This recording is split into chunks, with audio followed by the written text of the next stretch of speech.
என்னை மெய்சிலுக்க வைக்கிறது நம் இனத்தின் பெருமை நினைத்து.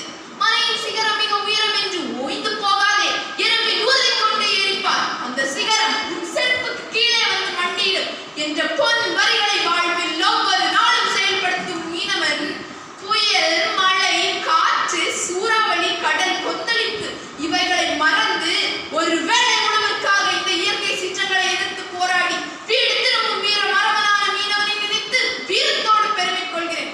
மீனவன் திரும்பி வந்தால் அவனுக்கு மீனுணவு, திரும்பாவிட்டால் மீனுக்கு அவனுணவு